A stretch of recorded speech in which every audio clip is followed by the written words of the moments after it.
All right, and we're live. Hey, everybody, welcome to the Multiverse Show, episode 47, with our crew for the evening. We got a lot of stuff we want to talk about today.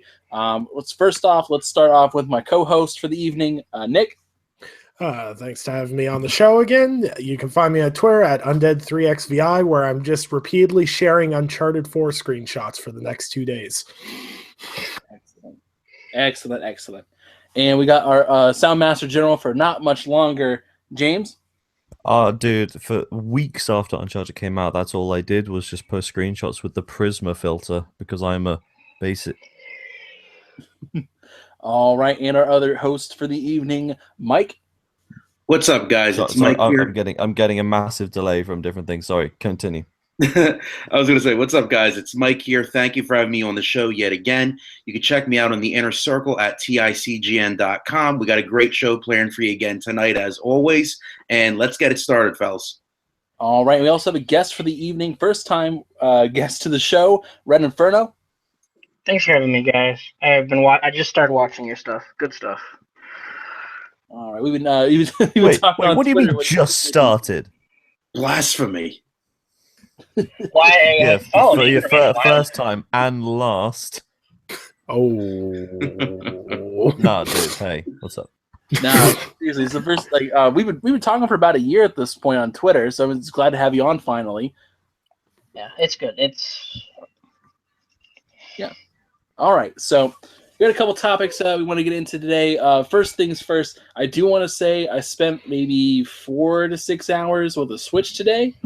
For the first time, I actually got some real time. This is what I really needed to mess around with the Nintendo Switch. I was more of trying to. A buddy of mine pre-ordered it, so he just got it. He had to go pick it up because he was in Disney World for a while, and we had to. So I got to play it for a bit, and I kind of wanted a nice, relaxed setting where it was like, okay, I'm gonna play this and see different assets of it. Like, okay, play it in the table, the handheld version, and then play it on the TV and that kind of stuff, and see how easy to switch back and forth.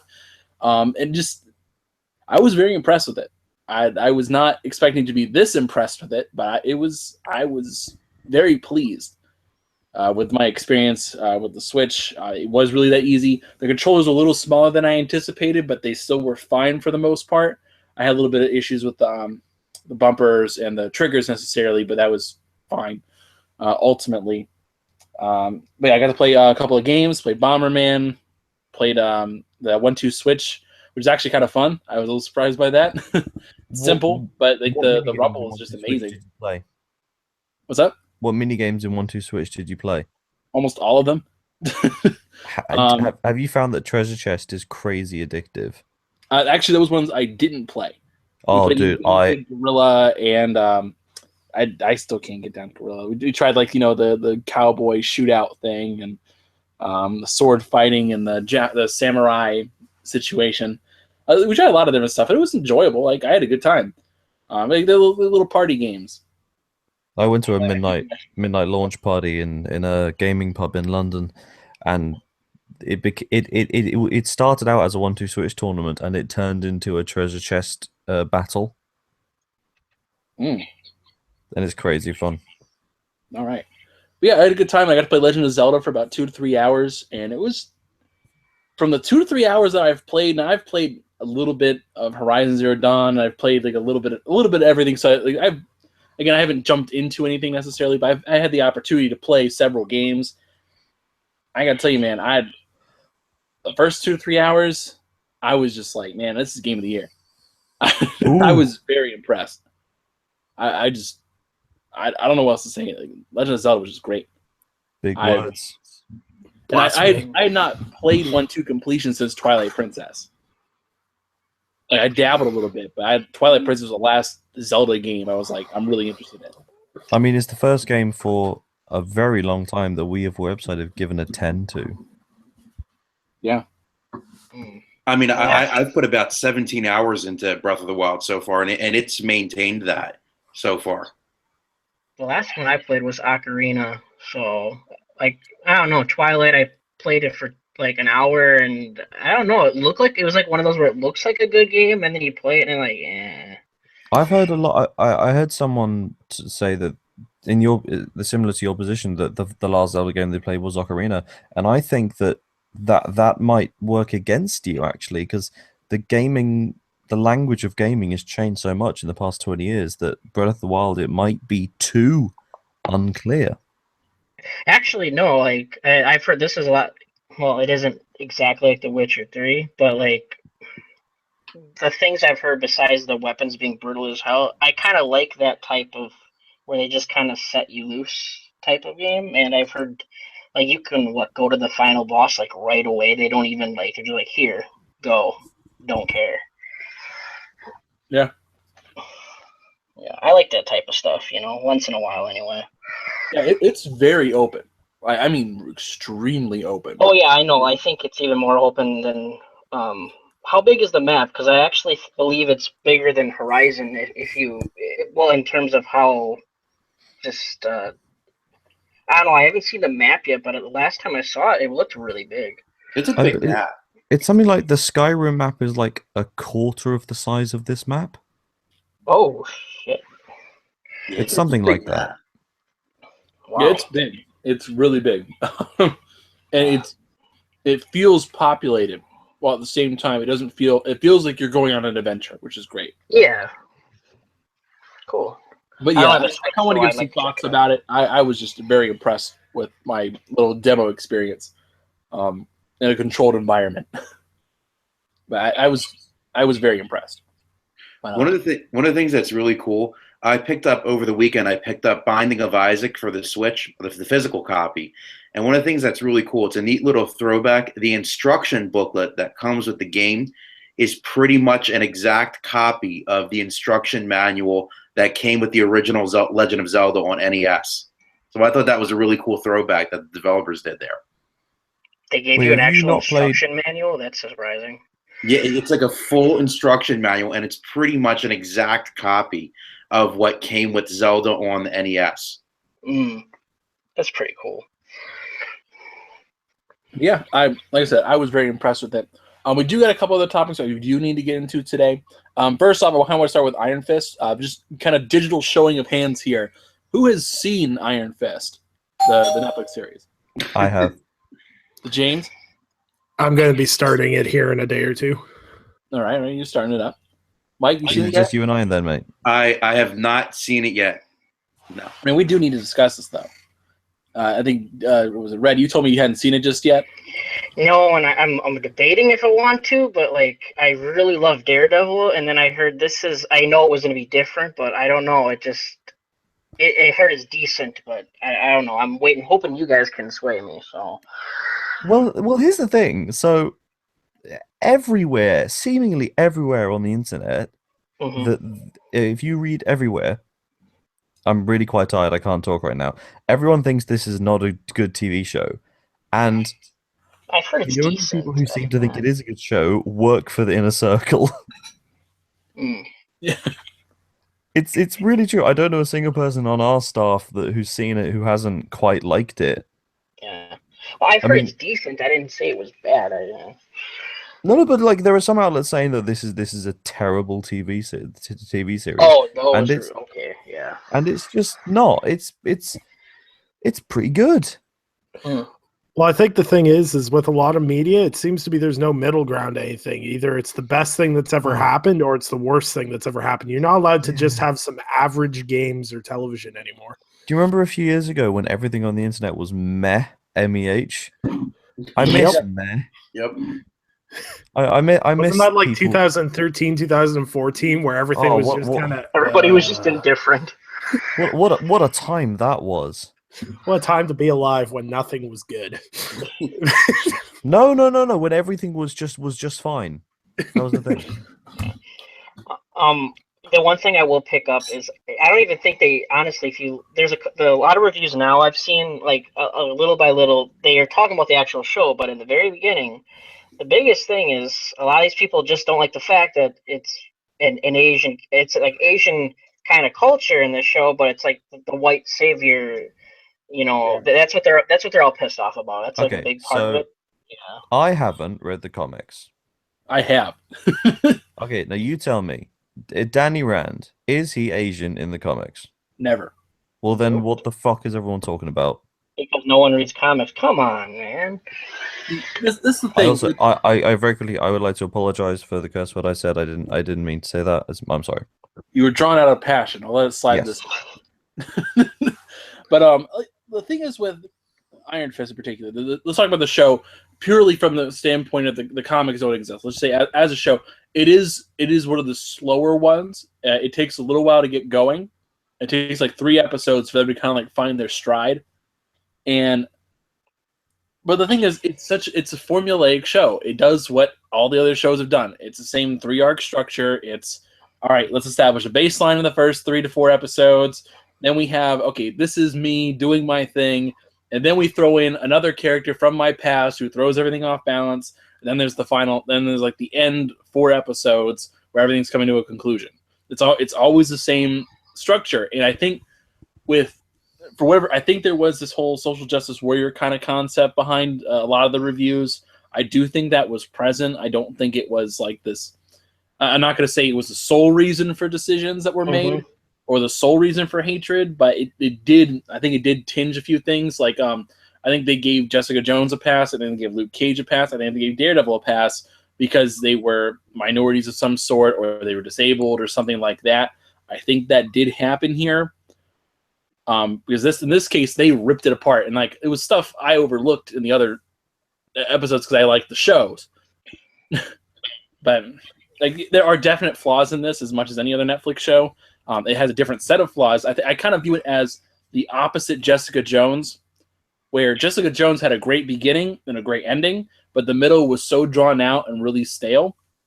Where Iron Fist, the ending is just really slow, and you're just trying to figure out what's going on. And in the middle is just so good, and it's enjoyable. And then the end is kind of like, this could have been better. So basically what you're telling me is that this show is essentially an Oreo cookie. pretty much. The start's bad, the end's bad, but the middle, it's pretty good, though. Like, it's not if you eat I Oreos properly. Now, as a comic book fan, without milk, then you're not doing it right. I mean, as a comic book fan, though, this show, it's better than Daredevil Season 1 and every other Season 1 show. The only thing that might top it is Daredevil Season 2 as a comic book fan. Because there are so many references in this thing. Like, unbelievable amounts. And it's unbelievable, man. They have Scythe, Bride of Nine Spiders is in there, Shu Shang is in there. There's tons of people in this show. And like they give lots of little references, and you start seeing the kind of world kind of coming together, and it's kind of like, what was the movie that was like right before Avengers? It was not Iron Man 2, but I think it was Captain America that was last. Yeah, Captain America first. You kind of start seeing everything pulled together a little bit. Like, okay, this is Tony's dad, and this is the Thor reference, and then you see all the stuff coming together. It's that kind of episode or that kind of season. You see it all coming together. I want to pick you up on something. You said the opening wasn't bad. I actually really liked the first couple episodes. I mean, like it's more. It takes a long time to get started to where Danny's in the corporation and he's kind of getting his stride going on. It just took a long time, and I think the biggest problem with it is there was no one director under this. Yeah, where like it's like I think the only person only one person had more than one episode under their control. And he had 2 episodes under his control. I know exactly what you mean. That was one of my only criticisms about Jessica Jones is that some episodes felt like they didn't belong, and that's because I think there was a different director for every episode, which can work, but didn't. Yeah. So, anyway, it's a good show. If you got time to kill, go ahead and watch it. It's not any. I don't think it's anything worse. Personally, I like it more than Jessica Jones, but it's kind of your mileage may vary. I think because I didn't finish Luke Cage because I got bored. Which is another thing. I think all the Marvel Netflix shows. I've said this before on Twitter. They're 13 episodes of an hour long. That's 3 hours more, 3 to 4 hours more than Game of Thrones gets a year. And Game of Thrones managed to tell a much more compelling story in 10 episodes of 45 to 50 minutes. these shows shouldn't be this many episodes. It should be 8 to 10 of 45 minutes. I would agree with you there. It might be a lot of these shows. I think Jessica Jones should have been 8 episodes. They drew it out way too long. Jessica Jones, with, I give a pass to Iron Fist Jessica Jones couldn't do universally because it's got David Tennant in it. Yeah. Well, just cut out all the episodes he's not in. That would have solved a lot. Yeah, but he's in every episode apart from the first well, one. you cut out the parts. They cut out the scenes he's not in. Oh, I see. It's fine. But anyway. Oh, did you see this thing? A lot of people. This happened to me on Netflix on your computer. They're adding a thing where you can skip the opening credits. Doesn't already do that? Mine does that on Xbox. Some did that automatically. No. Some do that when the opening credits are at the very beginning of the show, but Iron Fist has a little scene before the credits. Yeah. So online, once the credit starts, a button will appear in the bottom right-hand corner. It says "Skip Credits?" ? And I just think that's I don't know what to think. I think it's pretty good because the opening credit sequence for Iron Fist is not very good, and the music isn't that good. That's what Jessica Jones had going for it. It was on all the technical stuff. The opening credits and the music were brilliant. The way it was shot was really nice. Iron Fist, the way it's done technically, is really quite bland. Mm-hmm. It's not everything can be Daredevil. Yeah, I think Daredevil's too dark, and I don't mean tonally. I mean literally. Someone needs to turn the brightness. Turn the lights on a bit. Yeah, it's so dark. Yeah. I'll agree with you on that. You can't watch that show in the daytime. Slide, though, because it kind of fits with this character. He's blind, but he doesn't need the light, and it's like I'll let that slide. Drama. Don't just make it the light. Turn the brightness up. Yeah. What about the villain in it? Because that's what I thought. Because I think Wilson Fisk is a good villain for Daredevil. What about the other ones? Is there one unifying villain in Iron Fist? I don't think there is. No, not really.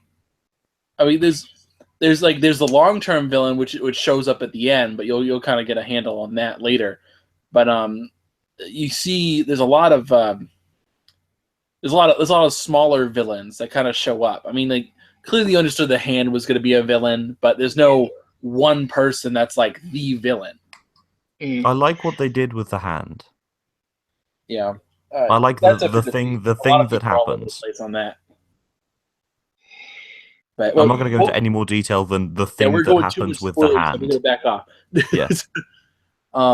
But yeah, let's talk about some of the major topics today. First off, we had the embargo release for Mass Effect. Oh crap! So right, okay. Before we get into any more details, I'm only interested in one thing about Mass Effect. Right? You've played a bunch, haven't you? Yes, I have. Okay, tell me about Natalie Dormer. The female writer, voice actor. No. She's what? I think she's a doctor. No, I did not play the whole thing. I on purpose avoided that. I basically went through the prologue portion and got to the Nexus, and basically stopped there. I didn't want to continue any farther because I want to. After this is done, I want to play when it releases. But I want to play a good portion, and then it releases. I still get to keep playing. See what I mean? I didn't want to hit the hard wall, and then be like, okay, I have to wait for me to be able to play. I want to just keep playing tonight all the way through. And then when midnight hits, I'll be there. And I can just keep going. So I saved a good chunk of my trial time for that as well. So I on purpose did that as well. But I mainly tinkered around with the boring stuff I didn't want to waste time with later. The character creator, multiplayer, stuff like that. And so I wanted to see, okay, who can I create in this creation system? How detailed can I get? I was very disappointed, but I found out one thing. For everybody watching, I will say this now. You will thank me later. If you decide to make a custom character in Mass Effect Andromeda, what looks good in the character creator is not what you're going to get when you go live with that thing. I'm still going to... Trust me. All you got to do 2 ticks down of whatever you think looks good. So let's say if you want your character's cheeks to be a little narrower. What looks good to you in the character creation, go two ticks inward more than you would do. So do that, and your character will look great in game. Do it. So did you purposely make a monster? No, I try to make characters I thought looked good for me, because I wanted a character I could stand to look at during the Gears rest of looks the game. okay. It doesn't. The Gears. You should see some of the stuff that people have made horrific, and that's trying them. That character creation was not that good, and like I said, take it from Anchorman here. Do 2 ticks down or whatever you think looks good on the character creation. You will thank me later. Okay, so we talked about that. Let's talk about the gameplay, because it's a radical change from the last Mass Effect. Am I correct? I wouldn't call it radical. I would call it more like it's a natural progression of what it should have been. Like it's still a cover shooter game, but less focus on let me snap in a cover and shoot my stuff. It's let's be mobile. Let's keep moving. Like it's pretty fun. I enjoyed it way more. It's way more focused on flanking than anything else. Would you say this is more progression from Mass Effect 1 had they not gone the whole action, like closer to action route that 2 and 3 did? More towards gunplay. Because this feels like Mass Effect 1. I mean, in a it good is way. very much like Mass Effect 1. You are very right about that. It pulls a lot more from Mass Effect 1 than anything else. It has that sense of exploration that, like, there's no boogeyman. It's just you. We're trying to find the right place. And yeah, there's enemies and villains and such, but that's a side thing for now. But it's not the main focus of the game. Like where 1, 2, and 3 of Mass Effect was focused on, let's get rid of the Reapers. Screw the Reapers. But this one is more like it's like before the Reapers were a real threat. That's what I say before every game of Overwatch. Yep. I said that's what I say before every game of Overwatch. Let's get rid of the Reaper. Oh man. That's good. That's what I want to get at. It's very much open in that regard. Like if you're pinned down, you can sit out and wait it out if you want to, but they're probably going to flank you. You're on a timer if you get stuck. Like they're going to advance. It is very much focused on you being with your squad or outflanking the enemy at all times. And okay. Now a lot of the reasons people play Mass Effect and BioWare games is the relationships and the romance elements of the games. So tell us about so who you shagging? I have not had the opportunity at this point with the trial.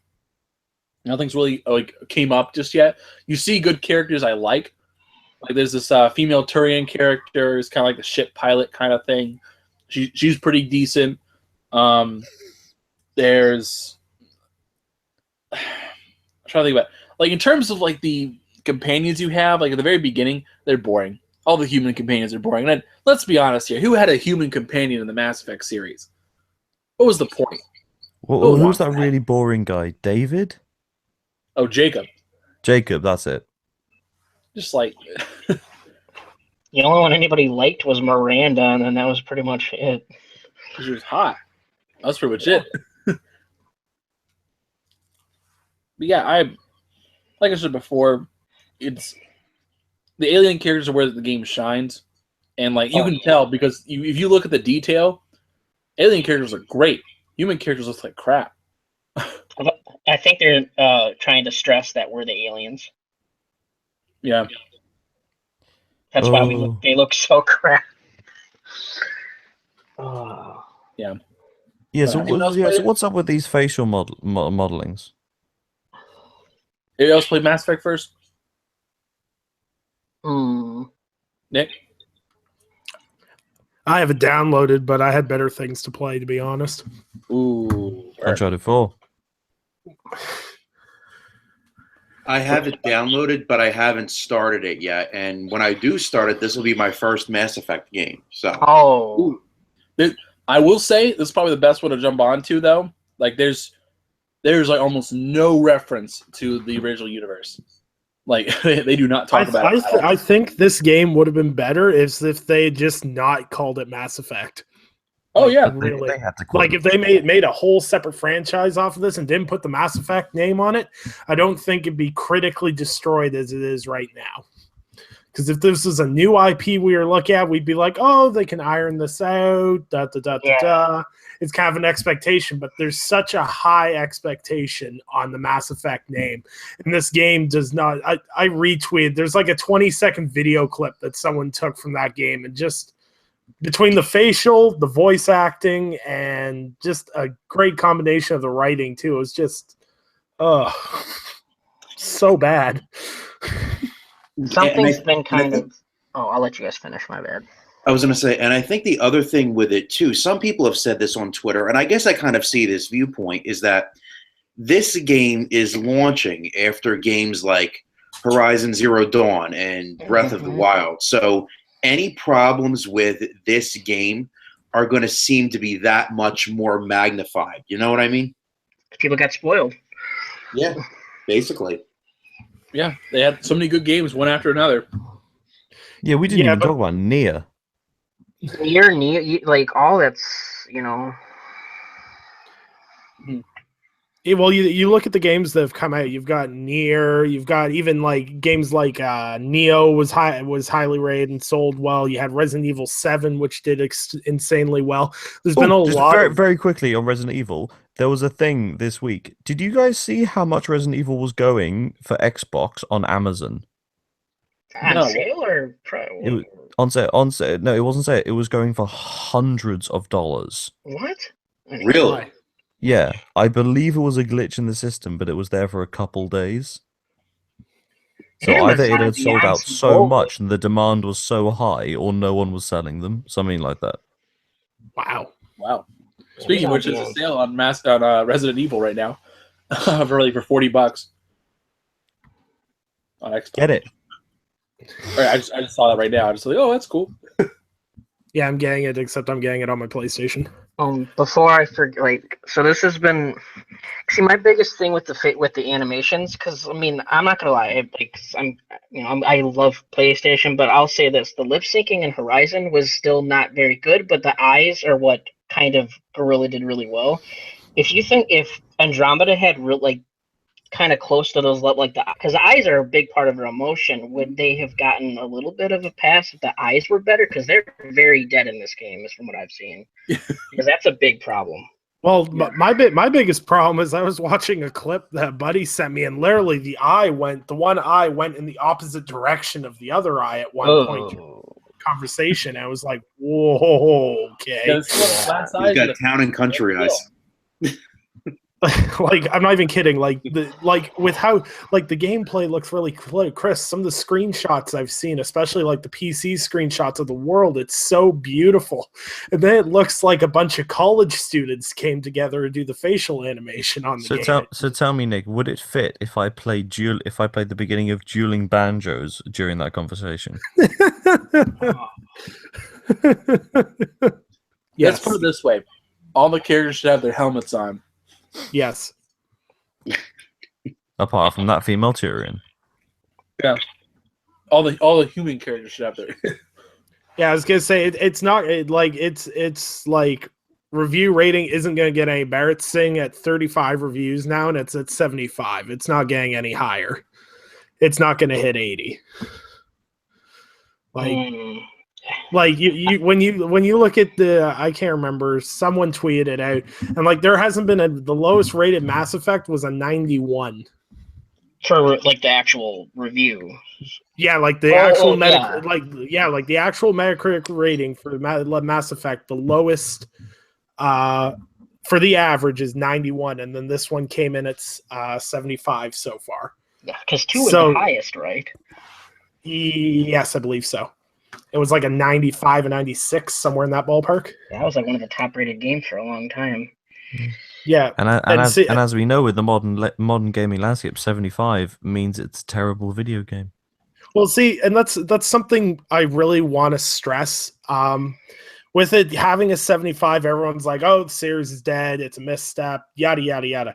People don't seem to understand what the definition of a bad game is anymore. You want a bad game? Duke Nukem Forever, Superman 64, anything Sonic that wasn't on a Sega system. I will everything. Sonic Colors. I will defend Sonic Colors. And I will defend Sonic Generations.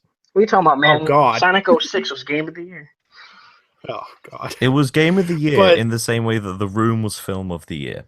That game Oh, knew it was God. trash, man. The whole ending gets that whole game gets retconned at the end. What the bit But- where Sonic kisses a human? Yeah. Well, I don't even want to go down that right now. But to be brutally honest with like Mass Effect, it getting a 75, it may be a step away from where the series was, but it doesn't mean it's a horrible game. Yes, there's some stuff that's wrong with the game, but the best posts I've seen on Twitter was people screaming media bias against Mass Effect God. because it wasn't Zelda and it wasn't Horizons. The media was biased against them. So they're going, okay, first of all, it's a multi-platform game. Second of all, there's actual valid concerns with the game itself, like writing, animation, everything else that people have concerns with. And that's what it's getting rated against. So where's the bias? Do people not realize that, if Zelda, if that was any other game in development for that long and that amount of crap that went behind the scenes, no other company would probably went out of business. Guerrilla is not like a third party. They don't have to make games for multiple platforms. They just have to do it for one. They have an advantage that others don't. Mhm. You can't apply that kind of logic when you're thinking about this kind of stuff. And it's like Nick was saying, it's as if a 75 makes it a bad game. It's true. It's almost as if today it's either a 10 or it's trash. Now, I will say there is an issue with BioWare. And I do think this needs to be explored in the coming months, where I don't know what the hell happened with BioWare. Something has gone wrong. There's a good game in Andromeda, just like what's around it. I don't know what the hell. Something went south. There was tons of stuff going on with this game prior. Like the past one was a Manveer Air and the whole the anti-white racism thing, and we're not going to get into that. And that was a point of contention. And now the most recent one, and I will say this is concerning, is there was the lead animator. Well, there was a woman who claimed to be a lead animator for Mass Effect. Yeah, that's. Ooh. Like she claimed to be that publicly on multiple different profiles and multiple times said, I'm going to work on Mass Effect and all this stuff. And it was like, okay. And whenever the animations came out and people hated them, they contacted her and said, what the hell is this? So they harassed her. And so she went dark or something like that and took everything down. And BioWare issues a statement saying all this harassment going against our people, yada, yada, yada. And so people are saying, wait, so does she work for you or not? And it looks like the situation is that it's like EA hired a bunch of contract people to work on this game, and it's not BioWare. Or BioWare is just garbage now. You know what EA's response is? Let's just get Polygon to defend us, for our mistake. That's what their response. Well, see, the rumor I saw, I can't remember the source on it. Someone was saying that the actual people that worked on Mass Effect Andromeda was all contract work by EA, and there was very little of the core BioWare staff that worked on it. Like, we're talking like they had some of the people that originally worked on the Mass Effect series, but a lot of the key elements and people are working on other projects for BioWare, and that this was working on a new IP, the A team. That's what I've heard. Sorry. Yeah, that's the same thing I'm talking about. Is they took the good core people that worked on Mass Effect, they're working on a new IP, and they took a couple of the guys that worked on the games before, and then put a bunch of fresh, I'm gonna say contract new people under them. And I think it may have just been too big of a project for the team that it was handed to. And like, I understand why it push out a new IP in 2017. Like, as a lot of people are saying, new IPs are good. Like, look at all the new IPs this year that have done really well. So obviously developers are going to want to focus on new IPs, but you shouldn't make one of your red letter franchises suffer. Like, this game should have been delayed. This should not have come out the way it is now. People were shocked that it actually released this one, because I heard that even EA was like, we may launch it in March. Like, this was last year, March. We may not. Like, we don't have to. That's what their whole thing. And then something happened. Like, just crap it out. It's fine. So something happened. I don't know. I really don't. It's it is a concern, and so that kind of segues into our next topic. Now, not necessarily Mass Effect, but I think Nick brought up this point initially when we were doing a pre-show. Is there a game you would pay for early access on? Now, there have been a couple games either teasing this idea or games that have done this before. I believe that they were said that like Deus Ex was going to be originally that. Like, they hit a certain amount of pre-orders, the game was going to release early for those with pre-orders. Oh god, that was horrible. Yeah, and that was a problem. That backfired hard. Yeah. And Microsoft's done this several times, like with Forza and Gears. If you pre-ordered the special deluxe super edition, or I think they call it the ultra edition, for like $100, you got the game like the weekend before. Like, you got it on Friday, you get to play the whole weekend, and then you could play on Tuesday anyway.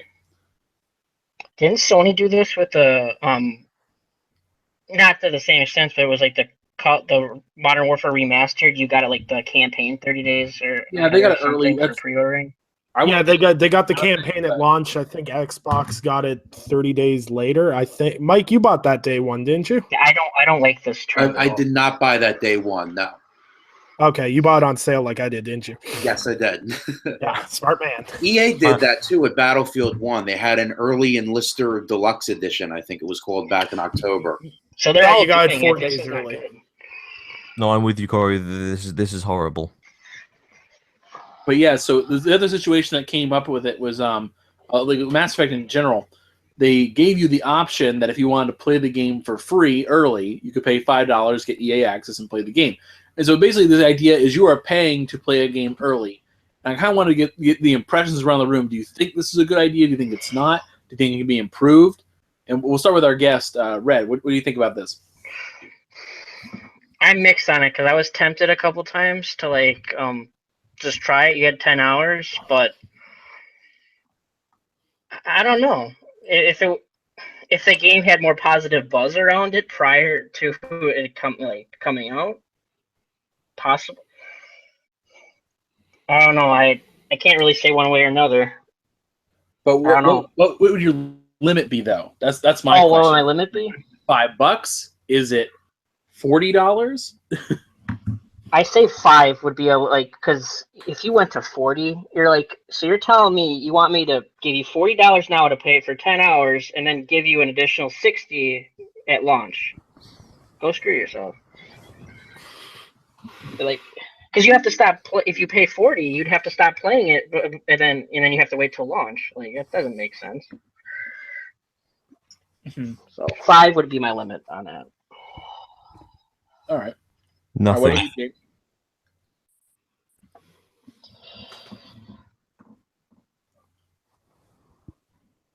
Hello? I would pay nothing to play a game early because I do not believe that it is a thing that should be allowed. Fundamentally, I think it's a stain on our industry. I can accept that too. Let me put it: two of the best games to be released this year, Nier and Resident Evil 7, had two of the best demos in recent memory. Oh yeah, Nier's was They good. charged nobody to play sections of those games before the game came out.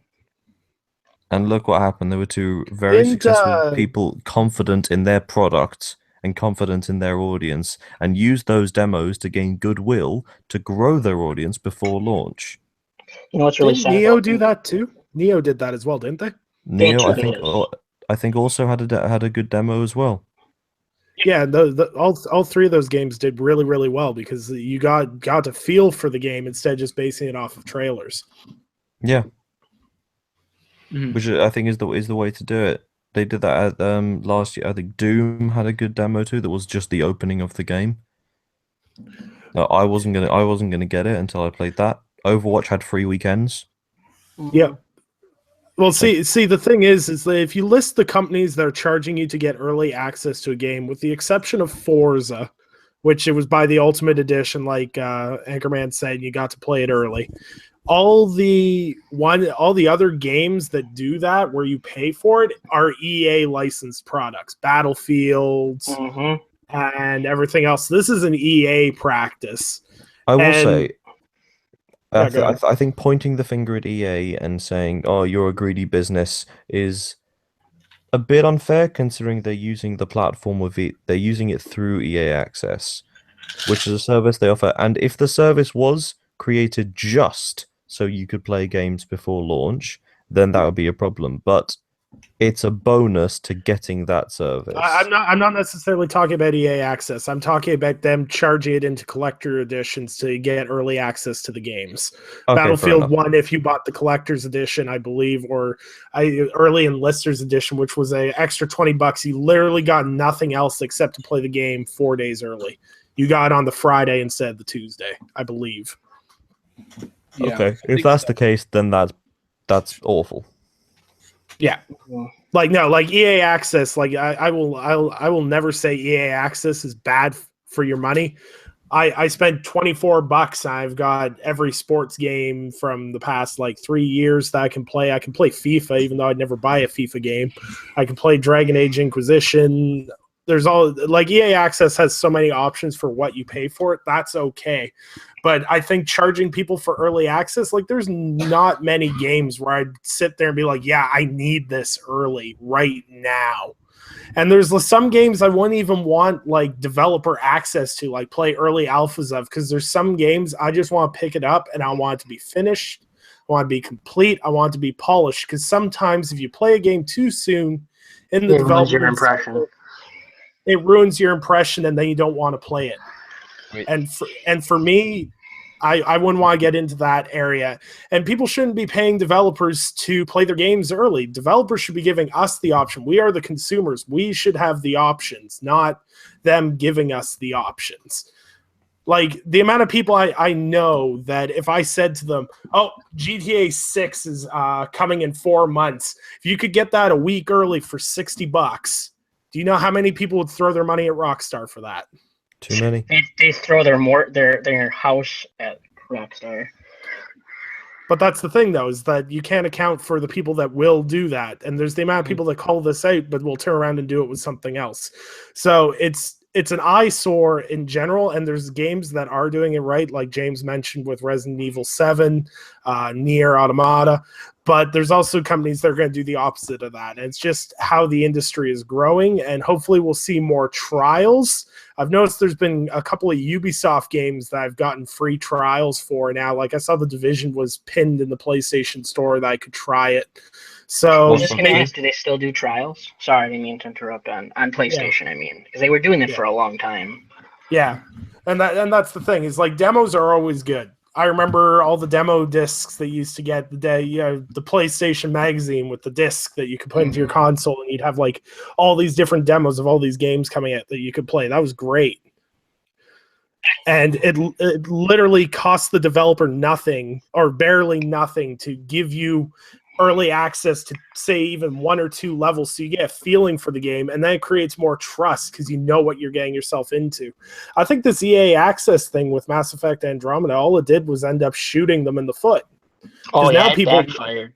Because people now know what they're looking at. If we had just been basing this off reviews, like what reviewers have been releasing like today, you'd be like, oh, maybe the reviewers are wrong. Nah, it might not be that bad. But literally, since there's been people like everybody posting gameplay of it, you can see where the game is at. And I think it's actually done negatively. And there have been games before that have resulted from this. It's a huge gamble letting people play your game before launch. You can either get more pre-orders out of it, or you could lose a good majority of pre-orders. I'd rather they had just delayed it. I really do. I would have played this in like November or August easily. Yeah. I don't know how I fall on this necessarily. I think if a developer wants to do it, I mean, go ahead. If they want to charge you more for early access or whatever, that's up to them. But they're also setting themselves up for backlash. What's up?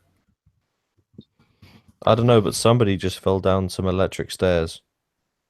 No, like I said, I think if a developer wants to do that, I mean, hey, go for it.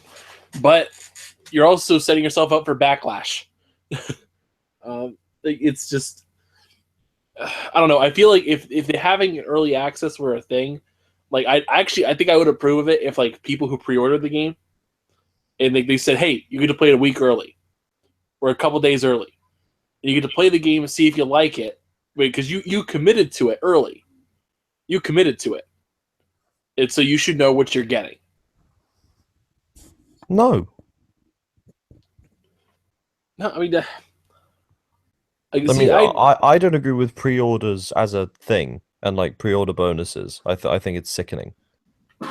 Yeah, me myself, I don't pre-order games unless I'm going to review them. Even then, I'll go in and pick them up in the morning. And if I have a friend text me, because I work midnights, right? If a game launches in the morning, I'll sit there and I'll be at work. I'll have my buddies, they'll go pick it up midnight launch, and they'll text me at 6 in the morning and be like, nope, skip it, don't buy it. And be like, yep, okay, glad I didn't pre-order it. Yeah. See, I pre-order for stuff where I know I'm going to buy it regardless, and I'm going to get it week one. And pre-ordering because you want. I don't really do it way out in advance either. I'm not going to do it like 6 months in advance normally. Yeah. Well, I got no issue with anyone who wants to pre-order some content because they want to play that video game. That's fine. You do what you want. It's the fact that, you know, if you pre-order, you get basically a better version of the normal game for more money, and I just think, why? I know why, because companies want money, and you know, but at the end of the day, it is a business, so I get that, but it's anti-consumer. I just don't get it. And I was going to say, to take that a step further, it's not just you pre-order, you get this bonus content, but it's bonus content that's retailer dependent. So if you pre-order Forza 7, you get a Best Buy exclusive Audi R8. Or if you pre-order it at GameStop, you get a BMW M5. And it's different content based on the retailer. So, yeah, see, I'm against that because it's like there's just no way you can get anything. But like the general concept, like, yeah, if you pre-order it, yeah, you should get all the content regardless. If I'm not talking season pass stuff, but like you shouldn't split up between like, you know, retailer specific like bonuses. That's dumb.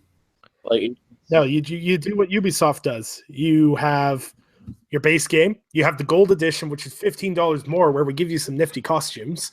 And then we have the ultimate edition that gives you the season's pass, and we only ever go release one DLC pack for that game. but going back to the topic about paying to play a game early, I actually did that for the first and only time this past year with Forza Horizon 3. I did buy the Ultimate Edition, which was $100 to play the game 4 days early. And I was kind of miffed about it because you get the VIP pass, which is fine. You get the car pass, which is fine. I was kind of miffed when Blizzard Mountain came out and found that I still had to buy the expansion pass separately. Yeah, that's weird. I was like, you have all these passes and stuff, and yeah, they never said it was coming. If you read in what your pre-order was, they never said expansion pass. But even then, like splitting up into all this little stuff is just weird. Yeah. Like there's a lot of different issues going on with this, and I feel like we should have a really long dedicated podcast just to this one topic. Because we are running out of time here to talk about it. And I do want to continue this discussion, though. It is a very concerning one. And how it is, how they handle pre-order content in particular. We segued into that. How EA in particular handles pre-order content? Well, or everyone. everybody.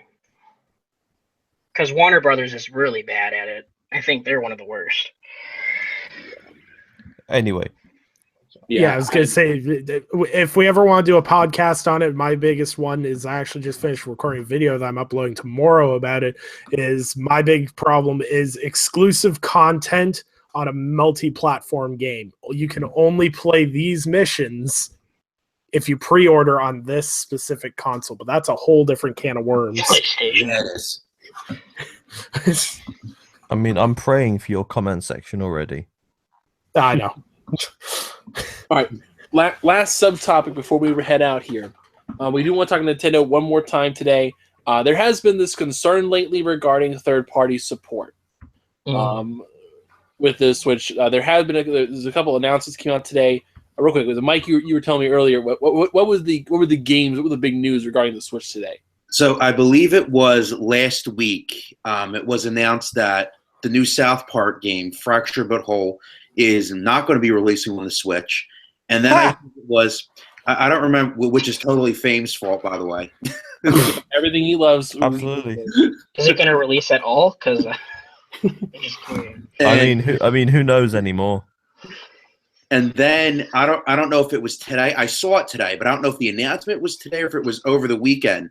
But they also, and it was announced that Conan Exiles is not coming out on the Switch.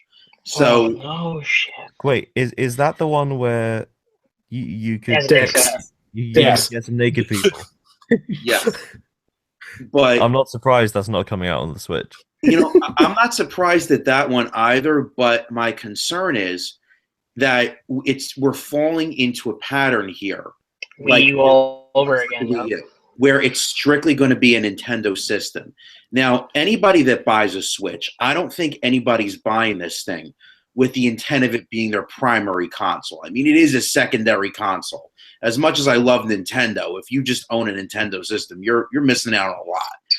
But, you know, the problem with this is it's not a primary console, but it's priced like one. Mm-hmm. And I think that puts Nintendo in kind of a weird spot. Yeah. Well, it's still, the console itself is still cheaper than all the other consoles. But once you buy all the accessories, you're looking at $500. I was going to say, actually, it's not, because a Nintendo Switch for me up here cost me the same amount my PS4 Slim did. I was going to say, if you look on Amazon in the States, you could get an Xbox One S or a PS4 Slim for $250, whereas the Switch is $299. So you could buy one of those and a game and still be under what it would, and still be about the same as what the Switch. At least you get a game with those too. Exactly. Yeah. See, like I bought my PS4 Slim. If put this in price perspective for you, I bought my PS4 Slim, and I got Uncharted. I got the Uncharted 4 bundle, and I got Horizon Zero Dawn. That cost me $440 out the door. This is Canada for this everyone. Is Canada. This is Canada, not United States. I know it's kind of cringy in the price range. But a Nintendo Switch. He had to fight off like 3 bears to get it as well. In the snow. But a Nintendo Switch out the door after taxes, no accessories, no games, is $435. Why isn't 1-2 Switch bundled with it again? I have no idea. That is a mystery to us all. Some ball with that stuff. I was gonna say this. No, the best point I saw was, I think it was Mike that posted on Twitter that said that Legend of Zelda had like a 78 or an 80% attach rate. 80, it was like an 87% attach. 87% attach rate. All I've got to ask: where are the other 13% of people doing with their Nintendo Switch? That's what I asked. That's my question. It's saying it was for Mario. In Britain, it was a 57% attach rate at one point. What else? Is Bomberman that good? I don't have problems, so no, I don't think so. Bomberman is actually really not that good. There's control issues. Like there's a lot of input lag with it. I feel they're fixing it, but you know, I did hear that, and I think it was fixed this week, but I haven't played it since they patched it. But I was gonna say I'm gonna just insert so we get back on topic with the third-party support with the Nintendo Switch. Mhm. It's not going to happen in the long run. In the long run, it's not going to work. And the main reason it's not going to work is a developer needs to have a certain amount of reason to develop a game that'll work on that system. And I would imagine that the Switch's UI is very different from the PlayStation UI. I would imagine. I'm not a coder or any form of developer, so I don't know. But I imagine between Windows 10/Xbox One, PS4, and the Switch, I guarantee you the Switch has a very different way to develop games for it and how to get the most out of the Switch because of the handheld aspects of the console. There's a lot more to it, I would imagine. So it does. It does, because the PS4 and the Xbox One are x86. The Switch has a Tegra on the inside. Isn't it like a NVIDIA Switch? NVIDIA Switch. Yeah, basically. NVIDIA Shield, basically, which less power. Yeah, and they did a teardown of it, and it's just a standard Tegra X1 chip from what the teardown showed. So it's like a developer has to go from developing what's essentially low-power PCs with the PS4 and the Xbox One to now they're developing for a mobile chip. So it's different. So in the long run, the Switch sold what? What's the numbers at Switch right now? 1.5 million. 1.5. So you're looking at 1.5 million install base. So if you're a third-party developer and you're looking to develop games right now, we're talking right now. I'm not going to predict how much the Switch is going to sell or anything like that. You're a third-party developer. You know you're going to put your game on Xbox One, most likely because you've got somewhere around 25 million, somewhere around that. We're going to say that number. And you've got almost 60 million on PS4. So those are no-brainers. But do you want to invest the time, the money, and the staff into developing your third-party multi-plat game to go on the Nintendo Switch? And how many people are going to buy that game on Nintendo Switch versus their PS4, Xbox One, and PC? I personally hope random thing, because we are running out of time. I was taking a look on Amazon out of curiosity, looking at Breath of the Wild. You can buy Breath of the Wild for $10. What? New. What? Get out of here! No, you can't. I'm geeking out right now. I'm looking at it. I'm like not dead serious. And it's not. I don't think it's a pricing glitch. Like it. Go look it up. So I'm not going crazy right now. I'm gonna look it up right now. If that's the case, Anchor, can you buy me 2 copies and then sell them for me? I'm buying 20 copies. Before we run out of time, I want to ask you, because this leads into the third party. So did you hear the rumor that Dark Souls 3? I know it's an old rumor, but it resurfaced because I guess there was like a commercial with it for the DLC, and it said the bottom said like recorded or live, like it was like streamed through. It said Switch or something, or it was like it on the bottom of like the commercial or something. It said something about Switch, and supposedly they have a build running of that game, but they don't want to release it until Switch proves it can sell. So I don't know. It's just a rumor. Wasn't there a thing before the Switch launched where they were going to re-release LA Noire from Rockstar for the Nintendo Switch? I remember seeing something. They should. About that game has such a bad reputation. I love that game. It's really good. I do like how the difference is either be really nice or be you but I don't think, like, to be honest, it's kind of the running hypocrisy with Nintendo. Everyone sits there and goes, I won't buy a Switch unless it has third-party support. So when you ask these people, when these third-party games come out, are they buying it for the Switch? No, they're buying it on their PS4, their Xbox One. The only reason you would buy a game for the Switch is if you're someone like Mike and say you're on the go a lot and you want to be able to play that game on the go. Then the Nintendo Switch would be a no-brainer. But that's the only corner of the market the Nintendo Switch has over anything else. It's less powerful than a base Xbox One, which is not good. I hope the Switch becomes the place to play cool, fun indie games. I think it's the perfect console for that. All over again, except more successful. At least lately. Exactly. I think the Vita is a great comparison because, as I've said before, the PlayStation Vita is a failure by business terms, but in terms of what it produced and the games that are on it, you can only call it a success. It's a fantastic handheld console. And the Sony Switch calls has it a failure because Sony doesn't know what they're doing. Okay, so I'm on Amazon now, and the cheapest price I'm seeing for Breath of the Wild, and this is on the Switch. Now, of course, this ships from Korea, is $4.89. I'm seeing that too. New or used? Used. New. Okay. I'm seeing Wow. new. Oh, you're Mine saying says new. new. From I- Angela Whedon. Oh no, this is no. Yeah, Yeah. $4.89, $10.28, Oh yeah, you're right. Holy $10.50. Holy. What are these prices? What? It's gotta be a glitch. Someone, no, it's someone gonna be one of those trying to things- finesse here. This is not. Oh, this is Wii U though. Is this Switch? Oh. That's I Switch want version. Switch. Oh no, it's holy crap. You know How what? did that happen? You know what this is? This is when you take the game disc out and you sell the game case. That's what I thought. It was like, man, are they selling the game case separately? Like, I'm like, damn. I feel Well like then, this- I think it's time for us to all to buy multiple copies before this goes away. watch them The, cancel. the that clock is stuff. ticking, gentlemen. It's like the guy that We ordered got an in this Xbox. podcast. We gotta buy some. Xbox. We gotta buy some Legend of Zelda, man. We're gonna. All right, guys. We do have to wrap things up here, though. I want to say thanks to everybody for showing up tonight. It's been a little bit of blast. Real quick, just go through our outros real quick. Nick.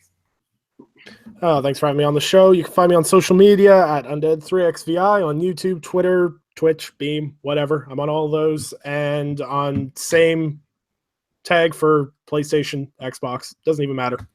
Just Undead3XVI, you'll find me. All right, Mike.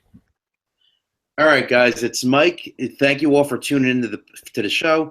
You can again check me out on the Inner Circle at ticgn.com and also add me on Xbox and Twitter, Mike P. The Truth.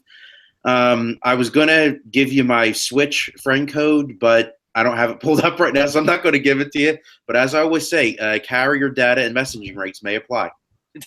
I never know if someone's giving me, when they're giving me their like Nintendo friend code. I'm not sure if they're giving me their friend code or their credit card number. Either one. It's true. All right, and James. Yep, at James_S Wilson. Come at me on the tweet to talk about films, Radiohead, and how amazing Get Out is. I saw it again this weekend. It's crazy good, and it's so good. Beauty and the Beast is just.